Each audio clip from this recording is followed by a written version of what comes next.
Today is October the 6th. Today, we see that God rules.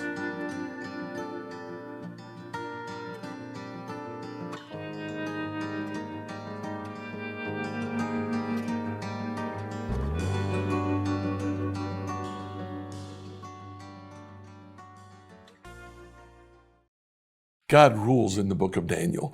Read Daniel chapters 4 through 6. In Daniel 4, we have the story of Nebuchadnezzar, whose senses are taken from him.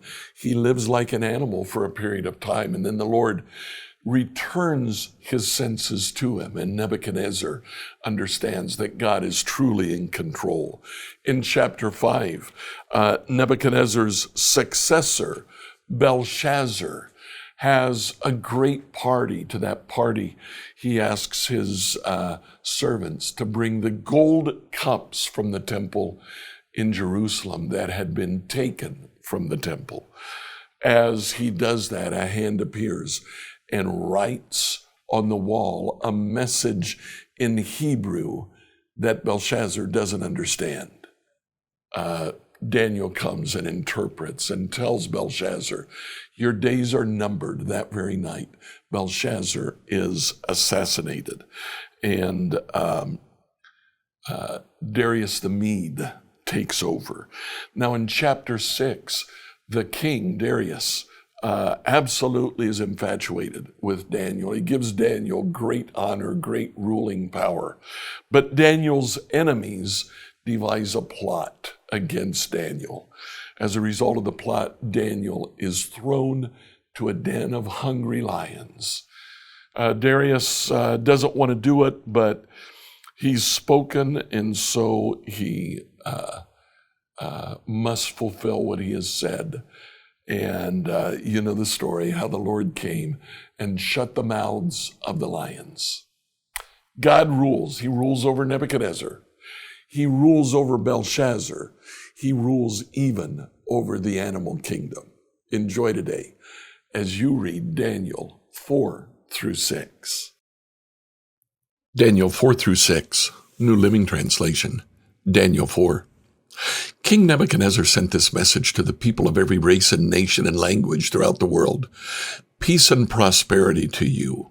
I want you all to know about the miraculous signs and wonders the Most High God has performed for me. How great are his signs, how powerful his wonders. His kingdom will last forever, his rule through all generations. I, Nebuchadnezzar, was living in my palace in comfort and prosperity. But one night I had a dream that frightened me. I saw visions that terrified me as I lay in my bed. So I issued an order calling in the wise men of Babylon so they could tell me what my dream meant. When all the magicians, enchanters, astrologers, and fortune tellers came in, I told them the dream, but they couldn't tell me what it meant. At last, Daniel came in before me and I told him the dream. He was named Belteshazzar after my God, and the spirit of the holy gods is in him. I said to him, Belteshazzar, chief of the magicians, I know that the spirit of the holy gods is in you, and that no mystery is too great for you to solve. Now tell me what my dream means. While I was lying in my bed, this is what I dreamed. I saw a large tree in the middle of the earth. The tree grew very tall and strong, reaching high into the heavens for all the world to see. It had fresh green leaves, and it was loaded with fruit for all to eat. Wild animals lived in its shade, and birds nested in its branches. All the world was fed from this tree. Then as I lay there dreaming, I saw a messenger, a holy one, coming down from heaven. The messenger shouted, cut down the tree, lop off its branches, shake off its leaves and scatter its fruit. Chase the wild animals from its shade and the birds from its branches, but leave the stump and the roots in the ground, bound with a band of iron and bronze and surrounded by tender grass. Now let him be drenched with the dew of heaven. Let him live with the wild animals among the plants of the field for 7 periods of times. Let him have the mind of a wild animal instead of the mind of a human. This has been decreed by the messengers. It's commanded by the holy ones, so that everyone may know that the Most High rules over the kingdoms of the world. He gives them to anyone he chooses, even to the lowliest of people.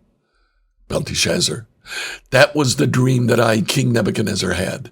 Now tell me what it means, for none of the wise men in my kingdom can do so. But you can tell me, because the spirit of the holy gods is in you. Upon hearing this, Daniel, also known as Belteshazzar, was overcome for a time, frightened by the meaning of the dream. Then the king said to him, Belteshazzar, don't be alarmed by the dream and what it means. Belteshazzar replied, I wish the events foreshadowed in this dream would happen to your enemies, my lord, and not to you. The tree you saw was growing very tall and strong, reaching high into the heavens for all the world to see. It had fresh green leaves, and it was loaded with fruit for all to eat. Wild animals lived in its shade, and birds nested in its branches. That tree, your majesty, is you. For you've grown strong and great. Your greatness reaches up to heaven, your rule to the ends of the earth. Then you saw a messenger, a holy one, coming down from heaven and saying, cut down the tree and destroy it, but leave the stump and the roots in the ground, bound with a band of iron and bronze and surrounded by tender grass. Let him be drenched with the dew of heaven. Let him live with the animals of the field for 7 periods of time. This is what the dream means, your majesty, and what the Most High has declared will happen to my lord the king. You'll be driven from human society. You'll live in the fields with the wild animals. You'll eat grass like a cow. You'll be drenched with the dew of heaven. 7 periods of time will pass while you live this way until you learn that the Most High rules over the kingdoms of the world and gives them to anyone he chooses. But the stump and roots of the tree were left in the ground. This means that you'll receive your kingdom back again when you've learned that heaven rules. King Nebuchadnezzar, please accept my advice. Stop sinning and do what is right. Break from your wicked past and be merciful to the poor. Perhaps then you'll continue to prosper. But all these things did happen to King Nebuchadnezzar. 12 months later, he was taking a walk on the flat roof of the royal palace in Babylon. As he looked out across the city, he said, look at this great city of Babylon. By my own mighty power, I built this beautiful city as my royal residence to display my majestic splendor. While these words were still in his mouth, a voice called down from heaven, O King Nebuchadnezzar, this message is for you. You are no longer ruler to this kingdom. You'll be driven from human society. You'll live in the fields with the wild animals. You'll eat grass like a cow. 7 periods of times will pass while you live this way until you learn that the Most High rules over the kingdoms of the world and gives them to anyone he chooses. That same hour, the judgment was fulfilled, and Nebuchadnezzar was driven from human society. He ate grass like a cow. He was drenched with the dew of heaven.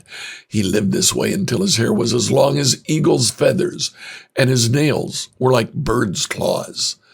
After this time had passed, I, Nebuchadnezzar, looked up to heaven. My sanity returned, and I praised and worshiped the Most High, and honored the one who lives forever. His rule is everlasting, and his kingdom is eternal. All the people of the earth are nothing compared to him. He does as he pleases among the angels of heaven and among the people of the earth. No one can stop him or say to him, what do you mean by doing these things? When my sanity returned to me, so did my honor and glory and kingdom. My advisors and nobles sought me out. I was restored as head of my kingdom with even greater honor than before.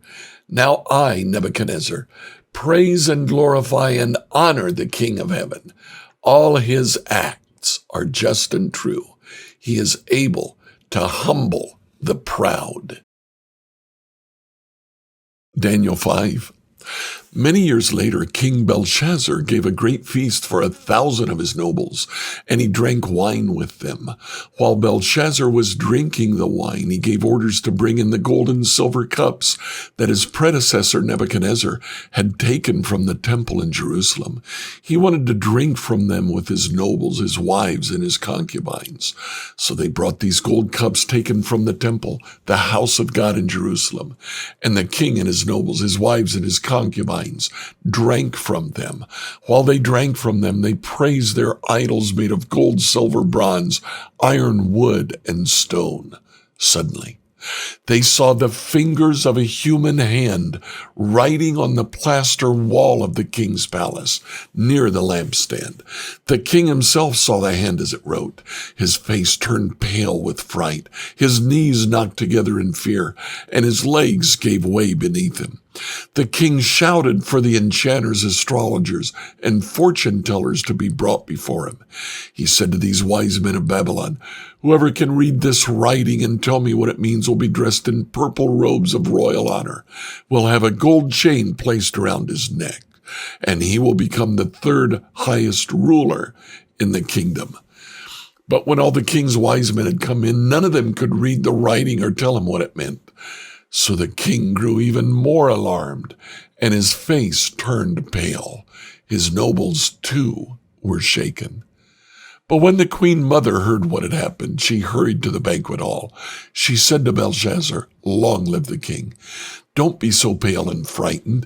There's a man in your kingdom who has within him the spirit of the holy gods. During Nebuchadnezzar's reign, this man was found to have insight, understanding, and wisdom like that of the gods. Your predecessor, the king, your predecessor, King Nebuchadnezzar, made him chief over all the magicians, enchanters, astrologers, and fortune tellers of Babylon. This man, Daniel, whom the king named Belteshazzar, has exceptional ability and is filled with divine knowledge and understanding. He can interpret dreams, explain riddles, and solve difficult problems. Call for Daniel, and he'll tell you what the writing means." So Daniel was brought in before the king. The king asked him, "Are you Daniel, one of the exiles brought from Judah by my predecessor, King Nebuchadnezzar? I've heard that you have the spirit of the gods within you and that you're filled with insight, understanding, and wisdom. My wise men and enchanters have tried to read the words on the wall and tell me their meaning, but they cannot do it. I'm told that you can give interpretations and solve difficult problems. If you can read these words and tell me their meaning, you'll be clothed in purple robes of royal honor. You'll have a gold chain placed around your neck. You'll become the third highest ruler in the kingdom." Daniel answered the king, "Keep your gifts or give them to someone else. But I'll tell you what the writing means.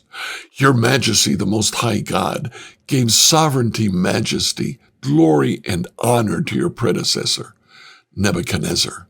He made him so great that peoples of all races and nations and language trembled before him in fear. He killed those he wanted to kill and spared those he wanted to spare. He honored those he wanted to honor and disgraced those he wanted to disgrace. But when his heart and mind were puffed up with arrogance, he was brought down from his royal throne and stripped of his glory. He was driven from human society. He was given the mind of a wild animal, and he lived among the wild donkeys. He ate grass like a cow. He was drenched with the dew of heaven until he learned that the Most High God rules over the kingdoms of the world and appoints anyone he desires to rule over them. You are his successor, O Belshazzar. You know all this. Yet you haven't humbled yourself. You've proudly defied the Lord of heaven and have had these cups from his temple brought before you. You and your nobles and your wives and concubines have been drinking wine from them while praising gods of silver, gold, bronze, iron, wood, and stone, gods that neither see nor hear nor know anything at all. But you've not honored the God who gives you the breath of life and controls your destiny. So God has sent his hand to write this message. This is the message that was written. Mene, Mene, tekel, and parsin. This is what these words mean. Mene means numbered. God has numbered the days of your reign and has brought it to an end. Tekel means weighed. You've been weighed on the balances and have not measured up. Parsin means divided. Your kingdom has been divided and given to the Medes and the Persians. Then at Belshazzar's command, Daniel was dressed in purple robes. A gold chain was hung around his neck, and he was proclaimed the third highest ruler in the kingdom. That very night, Belshazzar, the Babylonian king, was killed, and Darius the Mede took over the kingdom at the age of 62. Daniel 6. Darius the Mede decided to divide the kingdom into 120 provinces, and he appointed a high officer to rule over each province. The king also chose Daniel and 2 others as administrators to supervise the high officers and protect the king's interests.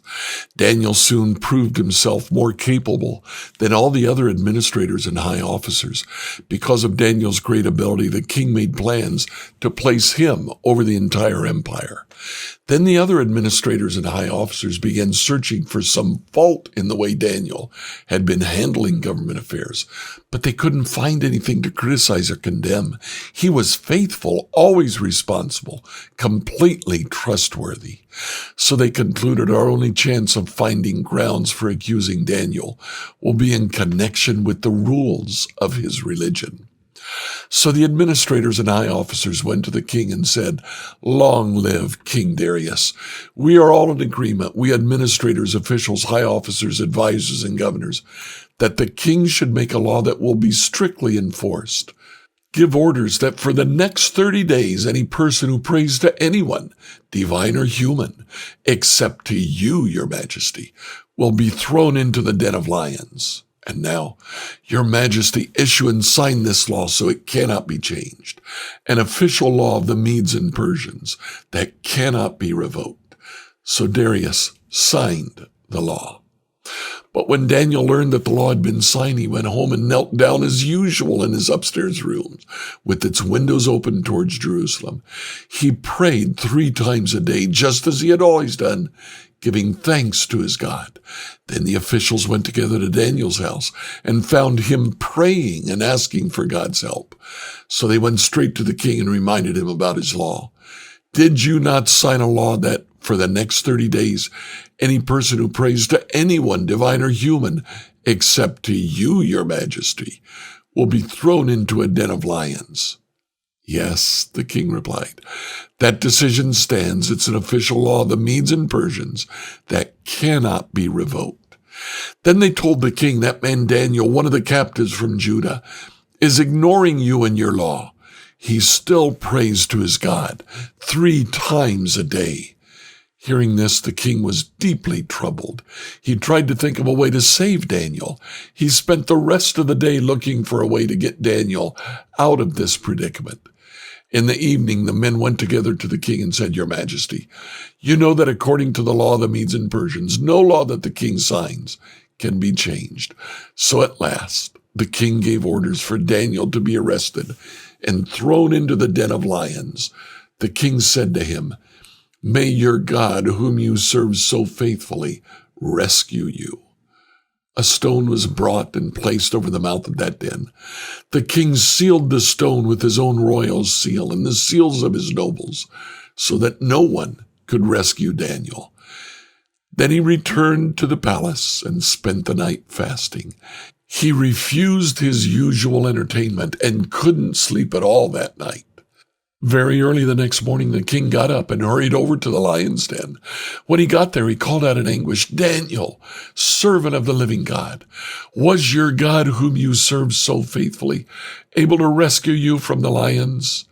Daniel answered, "Long live the king. My God sent his angel to shut the lions' mouths so that they would not hurt me, for I've been found innocent in his sight, and I've not wronged you, your majesty." The king was overjoyed and ordered that Daniel be lifted from the den. Not a scratch was found on him, for he trusted in his God. Then the king gave orders to arrest the men who had maliciously accused Daniel. He had them thrown into the lion's den, along with their wives and children. The lions leaped on them and tore them apart before they even hit the floor of the den.